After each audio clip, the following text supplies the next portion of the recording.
কমিটির সভা হয়েছে।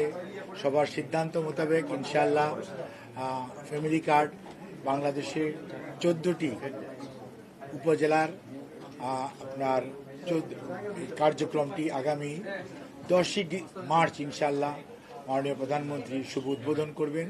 সেই লক্ষ্যে প্রত্যেকটা উপজেলায় ইউনিয়ন নেতৃত্বে কমিটি এবং ইউনিয়ন লেভেলে আমাদের কর্মকর্তাদের নেতৃত্বে কমিটি, ওয়ার্ড পর্যায়ে আমাদের কর্মচারীদের নেতৃত্বে কমিটি এবং শহর কেন্দ্রিক যেগুলোতে আপনার সিটি কর্পোরেশন, সেখানে সিটি কর্পোরেশনের সংশ্লিষ্ট কর্মকর্তা কর্মচারীদের সমন্বয়ে কমিটি গঠন করা হয়েছে। প্রত্যেকটি কমিটি তদারকির জন্য একজন প্রথম শ্রেণীর কর্মকর্তাকে দায়িত্ব দেওয়া হয়েছে এবং আমরা খুবই আশাবাদী যে ইনশাআল্লাহ আগামী ঈদ উল ফিতরের পূর্বেই 10ই মার্চ যে নির্ধারিত তারিখ মাননীয় প্রধানমন্ত্রী জনাব তারেক রহমান ইনশাআল্লাহ এটার শুভ উদ্বোধন করবেন। সেই লক্ষ্যে আমাদের সকল কার্যক্রম চলমান, সকল পর্যায়ের কর্মকর্তা এবং কর্মচারীগণ বিভিন্ন মন্ত্রণালয় এবং সংস্থা তারা তাদের দায়িত্ব পালন করছে।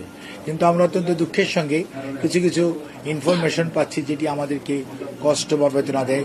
বাংলাদেশ জাতীয়তাবাদী দল তার দীর্ঘদিনের যে জনগণের সত্যিকার অর্থে বিশেষ করে নারীদের ক্ষমতায়ন এবং নারীদেরকে আর্থিকভাবে স্বাবলম্বী করে তোলা তথা একটা পরিবারকে আর্থিকভাবে স্বাবলম্বী করে তোলার মাধ্যমে আগামী প্রজন্মকে সুন্দর এবং আগামীর বাংলাদেশ গড়ার জন্য তৈরি করার জন্য যে উদ্যোগ যেটি ফ্যামিলি কার্ডের মাধ্যমে নিয়েছে, সেটি নিয়ে কতিপয় যে দুষ্কৃতিকারী অথবা মনে করেন কিছু সংখ্যক কোনো একটা মহল থেকে এই ফ্যামিলি কার্ডকে বিতর্কিত করার চেষ্টা করা হচ্ছে।